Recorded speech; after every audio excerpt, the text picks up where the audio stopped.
And as I move through this,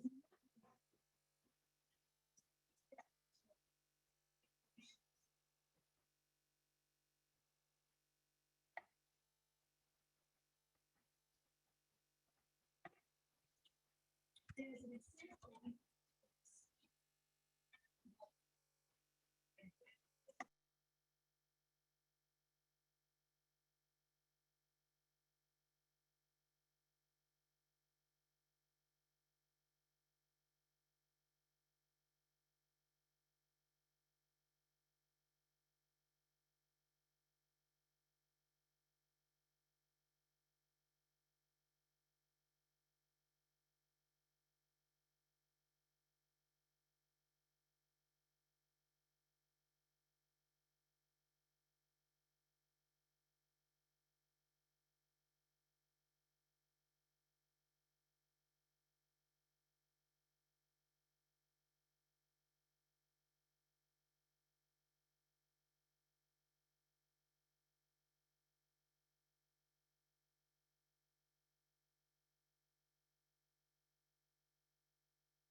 All right.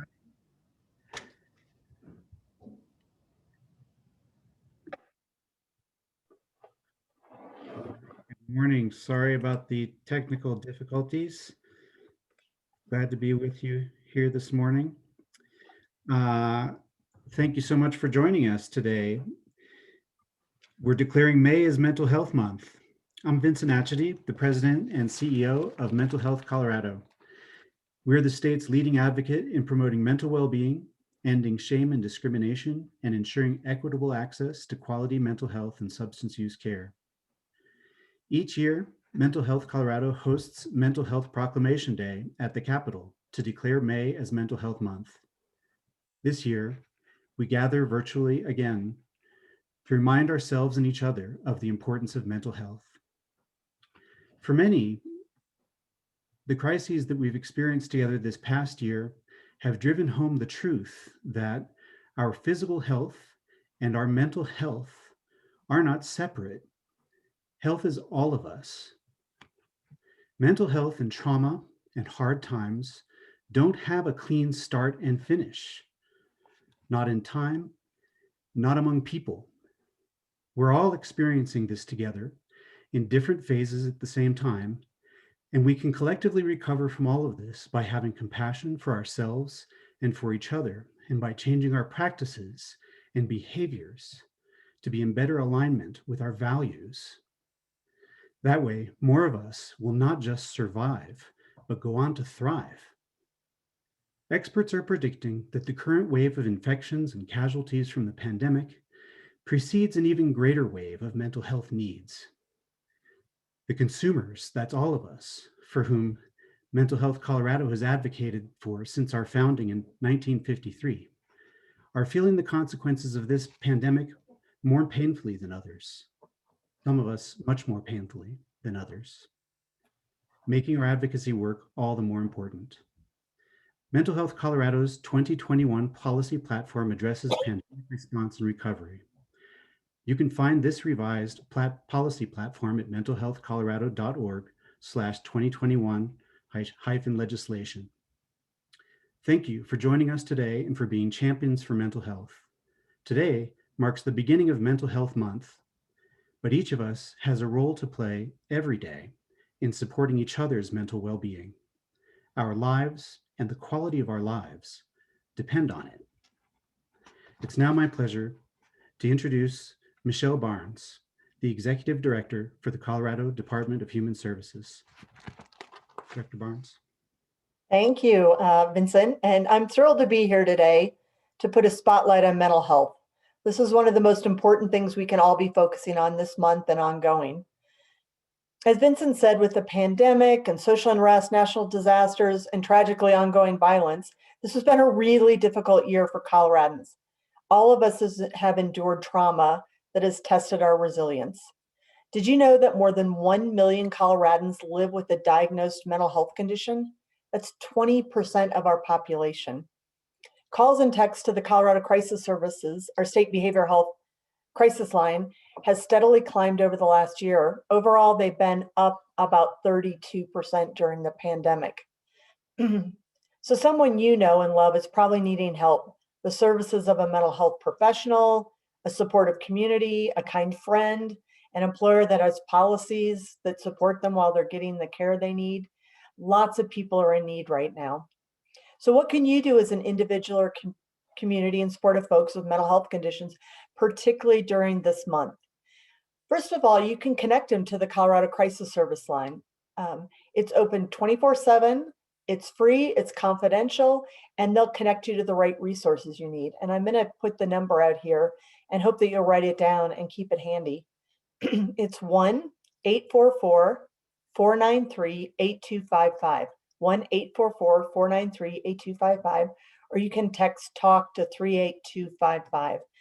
We're finding a lot of younger Coloradans prefer to do the texting, so please offer both alternatives. If your friend isn't ready to make the call, you can call the hotline and learn about ways to better support your friend.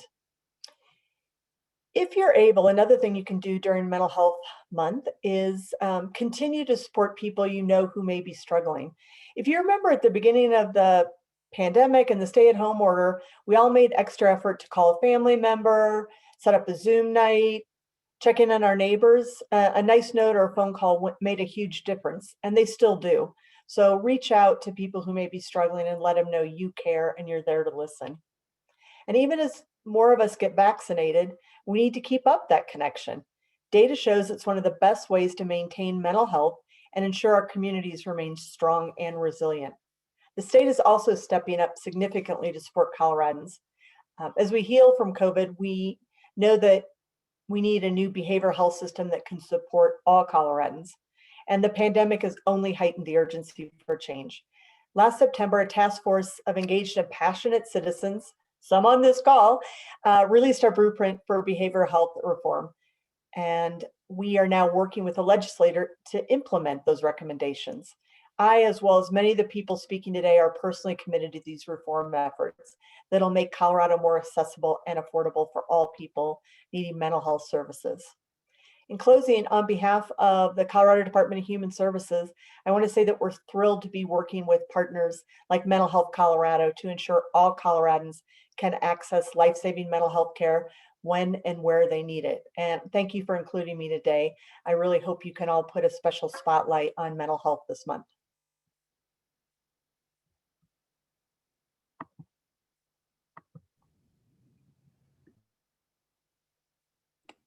Thank you. Thank you so much, Director Barnes. It's now my great pleasure to introduce Doyle Forrestall, CEO of Colorado Behavioral Healthcare Council. Thanks for joining us, Doyle. Thank you, Vincent, and the incredible team at Mental Health Colorado. Today, we celebrate the power of healing together. For me, this is about creating human connection and celebrating that healing power of community. I believe we need each other to share in life's joys as well as the difficulties. For example, I didn't realize how much I enjoyed exercising in the company of my fellow human. These people have become a big part of my community. I tried to find new options to fill that void when the gyms closed last year, but somehow doing push-ups by myself in the backyard or chasing my dog Bailey just weren't cutting it in the same way. I found I really crave and enjoy the company of others, to share a common goal and a common enemy. And trust me, we all share a strong dislike for that dreaded burpee. Action can be as simple as urging someone on through a grueling class or giving a high five for support. Those little actions demonstrate that you care. That is my story of the important connection I have with my community. As you think about your own story, I encourage you to find ways to heal and to thrive together. You will hear from many dedicated people this morning, including Dr. Clark, who is an expert in happiness and a passionate leader here in Colorado. And as I conclude, remember that support and connection can come in many ways.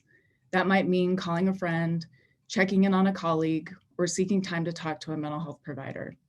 If you need support and you don't know where to go, visit cbhc.org to find a community mental health center near you. These organizations are filled with caring and dedicated people. I believe we are strong and we have the power to heal together. So thank you for joining us today.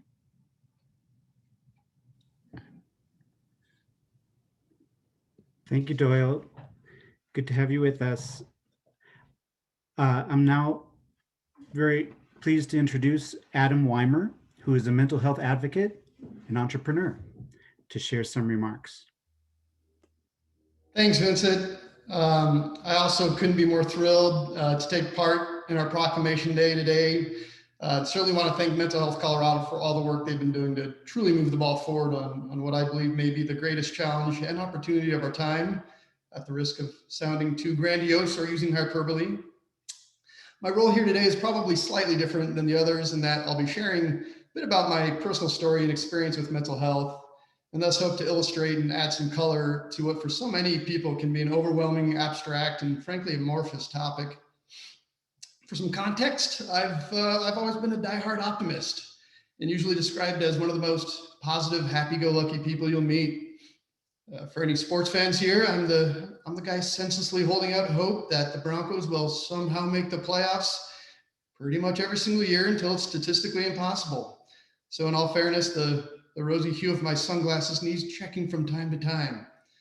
But I do believe that there's always hope and light just over every dark horizon. You'll find me ferociously on the lookout for the best in people and situations. I have a deep conviction that it's good to be alive and one should never lose their sense of humor. This glass isn't half full, it's overflowing. That is, except for about 10 months of my life when I became the exact opposite of that while experiencing a severe bout of life-threatening clinical depression in college. This included what they call vegetative symptoms. So fatigue, check. Insomnia, sleep was nearly impossible. Loss of appetite, trying to eat became an arduous chore. Inattention, I couldn't follow a conversation lasting longer than 30 seconds or a mindless TV show, let alone a college lecture. Forget about holding down a job. Couldn't do much of anything except work to maintain existence in a constant state of crippling anguish. I certainly didn't feel I was capable of offering anything of value to society or to those around me. It was completely debilitating, and I was incapable of doing most any common task. In many regards, I was indeed like a vegetable. That horrific incident seemed to come out of nowhere and has thus far been a one and done thing for me. But those 10 excruciating months felt more like 10 nightmarish years. So how on earth did I maintain, heal, and survive this? The simple answer might just be that I got lucky, or call it happenstance. My mother's a psychologist specializing in various forms of clinical therapy, and my father was a clinical therapist supporting chemical dependency and other types of counseling. Not for my well-suited, loving family and so many supportive circumstances, like having a roof over my head and having had the developmental advantages of a good education and having the bright prospects of gainful employment, I wouldn't have liked my chances. Unlike most, the experience defaulted me into the immediate support of a tremendously caring family, which happened to include mental health professionals who knew exactly where to find the resources, outsourced help, and best kind of care to put me on a path towards healing and overcoming this incredible illness. Therapy wasn't a bad word in our home growing up. But looking back now and thinking about the countless others affected by the many forms and manifestations of mental health every single day across the lifespan, that's probably the part that troubles me the most, which is that I consider myself an outlier and an anomaly. I'm a rare example of what happens when everything goes right and one has everything readily available for them immediately at their disposal. All necessary resources were professionally navigated, identified, and pursued. And despite all of that, the severity of my experience and level of difficulty to overcome it was extreme and life-threatening. One can't help but wonder what most others do who don't have the support, education, privilege, and access to proper care that I've had since the day I was born. How would they navigate finding themselves languishing in a vegetative state? What are their chances of survival? What if the illness is harder to identify, but no less debilitating? I'd like to say that thought doesn't keep me up at night. But viewing this through a more positive and bigger picture lens, there may not be a greater opportunity with something so widely misunderstood that affects such a broad swath of the population. What might our society look like if the proper level of care, compassion, funding, and understanding was readily available in our communities, equitably to everyone? What might the economy look like with more productive people flourishing in it? What might crime and justice look like with better systems, policies, and procedures in place, and a healthier, more prosperous population to protect and serve? What if this May is the best month we've ever had to raise awareness about mental health? The optimist in me is fascinated by the untapped potential and possibilities that surface when mental health is given the emphasis it deserves. The future may indeed be bright. Thank you. Thank you, Adam. Thank you so much. It's now my pleasure to introduce Dr. Carl Clark, President and CEO of Mental Health Centers of Denver. Thanks, Vincent. And Adam, I'm so thankful you got the help you needed. And it's sometimes a mystery, right, about what help is. And it doesn't need to be a mystery. I do believe that this may be the May where awareness goes broad. The pandemic has, in fact, impacted all of us. It's impacted our well-being. And so what happens when somebody goes to therapy? You know, our brains do a lot of things, but there are three big things our brains do. You know, we think, we feel, and we do stuff. And what happens with stress or circumstances, you can have trouble in any of those areas. And that's what treatment is really about, what psychotherapy is about. It's helping with those areas where we can have trouble. And the community mental health centers here in Colorado, we kind of do three big things. You know, we help people's bodies to heal, to help the mind. It might be medication. It might be transcranial magnetic stimulation. It might be eating right, sleeping right, getting good food, and anything that we can do with the body to help the brain. And the second thing we do are the psychotherapies in those three areas. You know, is there trouble with thinking? Is there trouble with feeling? Is there trouble with doing stuff? And we include positive psychology. So it's not just what goes wrong with the brain, it's also what goes right with the brain, right? And don't we all want our well-being to be better? The science of well-being shows us that the better our well-being is, the better it is for everyone around us. So we're actually all very interconnected. So I do hope that this is the time where awareness goes up and people's demand for services goes up too, that people actually get what they need. So Michelle, Director Barnes, I so appreciate your mentioning the Colorado crisis line. And I will say that I kind of wish they hadn't called it a crisis line because I say if you're just a little bit worried, you know, call. These are professional folks who know how to connect you with services. Don't talk yourself out of whether you're in a crisis or not. You know, if you're feeling depressed and you're thinking, oh, it's not a crisis, like just call. So I'm glad we do this every year. It's an interesting thing, isn't it? You know, we call it Mental Health Month, but people immediately think mental illness. But the reality is we all have mental health. We're somewhere on a continuum. Some folks are doing fine. Some people are thriving. Some people are having trouble. And now's the time to call. Thank you so much, Dr. Clark. It's now my great honor and pleasure to welcome Lieutenant Governor Dianne Prima for the official reading of the proclamation. Good morning and thanks for being with us. Morning, Vincent, and good morning, everyone. I'm Lieutenant Governor Dianne Prima, and I also serve as the Director of the Office of Saving People Money on Healthcare.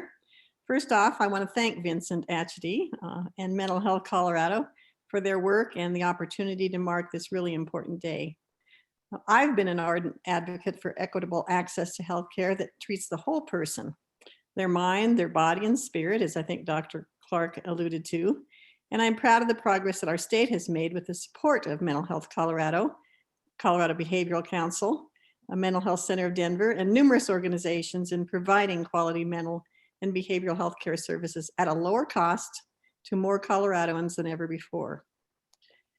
I think as Doyle mentioned, over the last year, we've lived with the pandemic and its side effects, an economic downturn and worsened mental health crisis. So now that we've faced the unimaginable, it's time to embrace the possibility of healing. There is more that we can do and need to do to expand access to care. So as we work to improve the health and well-being of ourselves, our families, and our neighbors, I encourage you all to renew your commitment along with me.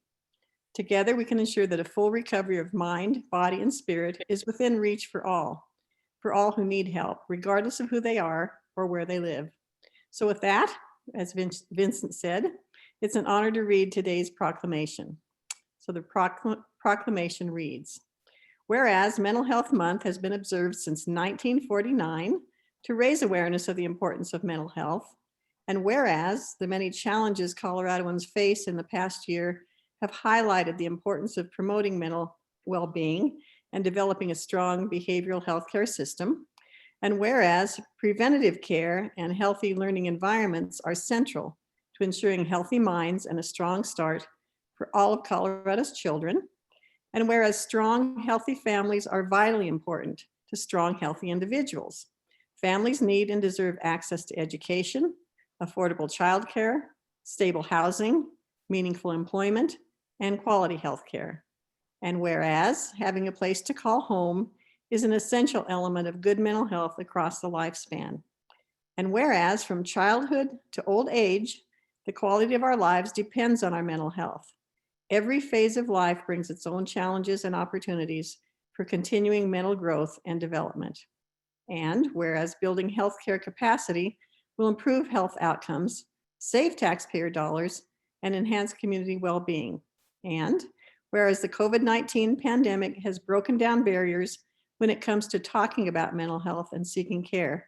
And this opportunity to reframe the conversation must outlast the COVID-19 crisis. And whereas Colorado is an emerging leader in innovation in mental health promotion and substance use harm reduction, and is committed to creative solutions to meet the needs of all communities. And whereas Colorado continues to increase access to housing, healthcare, and services that contribute to the promotion of healthier minds across the lifespan for all Coloradoans in urban, rural, and frontier communities. And whereas mental health and trauma don't have a start and a finish, we're all experiencing this together, and we can collectively recover from our trauma and go on to thrive by having compassion for ourselves and for each other. Therefore, I, Jared Polis, Governor of the State of Colorado, do hereby proclaim the month of May 2021 as Mental Health Month in the state of Colorado.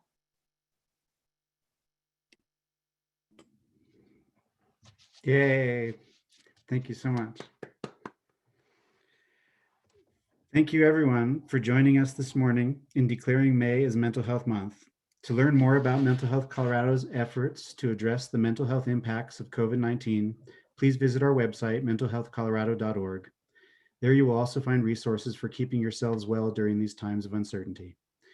If you're excited about some of the things you heard today and you want to do something right now, you can join our Brainwave, which is our network of grassroots advocates across the state working to dismantle barriers to mental health care and achieve healthier minds across the lifespan. Just visit mentalhealthcolorado.org to learn more. We will also be sharing resources throughout the month, so if you don't already, be sure to follow us on social media. Thank you all. Stay well. Be kind to one another. Have a good rest of the week and month and year. Thanks for joining us, everybody. Thanks, everyone.